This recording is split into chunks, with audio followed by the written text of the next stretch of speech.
Camarades, compagnons, bonjour. Alors,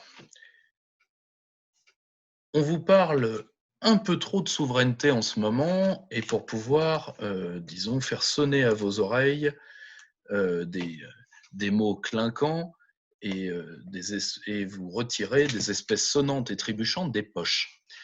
Je m'explique. Vous avez un double discours qui est en train de naître. Le discours, ce que j'appellerais le discours des ralliés, et le discours des escrocs.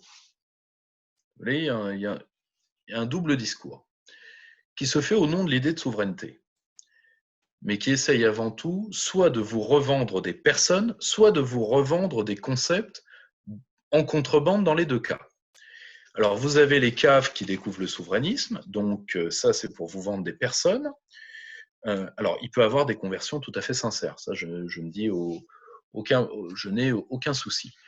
Je dis juste que quand je vois certains aréopages, quand je vois des gens qui, par exemple, ne veulent pas ou sont gênés de la présence de gens comme Philippe Murer ou comme Florian Philippot, et qui ouvrent leurs portes à des gens soit de la ND, soit donc européistes et pro-Bosch, hein, Alain Benoît, quoi. Et soit de gens qui appartiennent au système. Je pense à des ralliés des Gilets jaunes, je pense à des gens comme Yann Moix, je pense à des gens comme ça.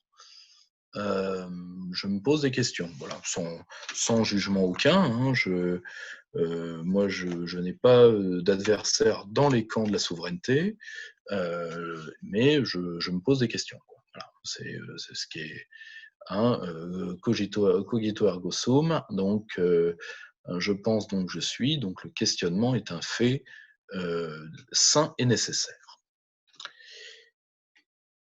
Ensuite, je vais vous donner un autre exemple. Quelqu'un comme Gaël Giraud. Gaël Giraud, je vois arriver avec Le Vent se lève, l'Institut Rousseau, qui sont d'excellentes idées. Hein.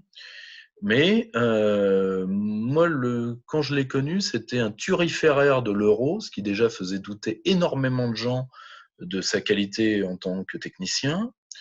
Et de voir ces gens-là, tout honteux venir donner des leçons sur la transition énergétique et sur ces trucs-là, deux tons en dessous, quand même. Une petite autocritique ne fait pas de mal. Une petite autocritique ne fait pas de mal. Après, vous avez les concepts de contrebande. Donc, le mieux, c'est évidemment la souveraineté européenne, la peau à crétins. Et parmi les crétins, eh ben, vous avez Rafi, Raphaël Glucksmann. Alors, qui a dit oui, il faut être souverain. Merci, Rafi. Il va falloir que tu en parles à beau papa. Parce que non content d'être monsieur Léa Salamé à la ville, ce qui prouve qu'il a bon goût en matière de femmes, c'est déjà pas mal. Il est aussi le gendre de Ghetsam Salamé, l'homme de Georges Soros au Liban.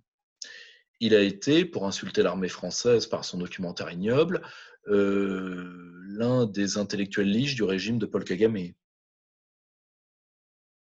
Et surtout, il essaye de nous fourguer son truc en contrebande, ce qui, au passage, avait déjà été le cas de son cher père, donc, comme quoi dans la famille, on manque singulièrement d'originalité, à travers un bouquin qui était ridicule, qui suivait le bouquin magnifique de Régis Debray à Demain de Gaulle, et qui s'appelait De Gaulle où es-tu, et qui est nul.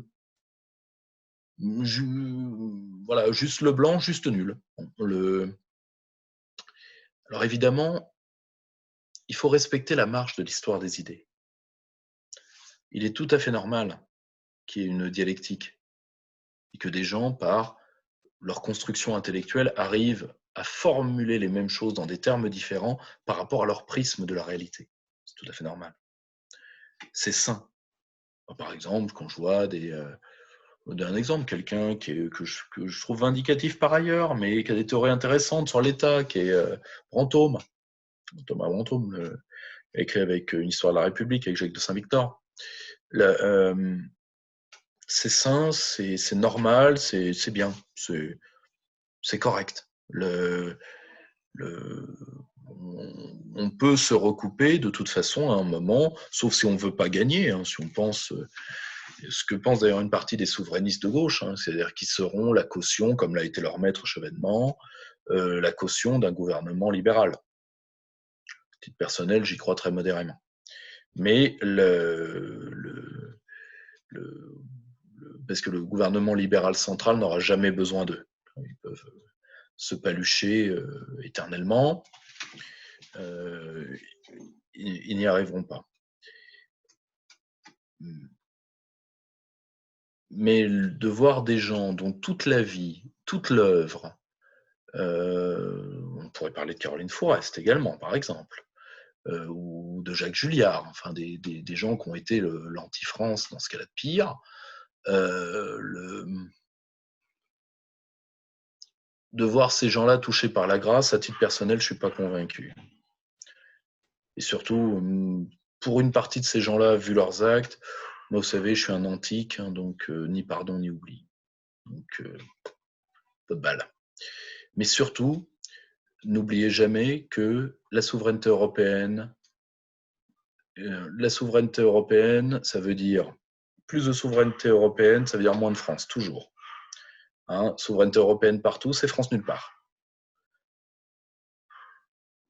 La souveraineté est une notion pleine et entière. C'est comme la maternité. Elle ne se délègue pas, sauf pour des points techniques basiques. On n'y renonce pas. On ne l'abandonne pas. Et on ne la partage pas. Donc, et tant que les caves n'auront pas compris ça, ce seront des caves, il faudra les trouver, les traquer et les démasquer.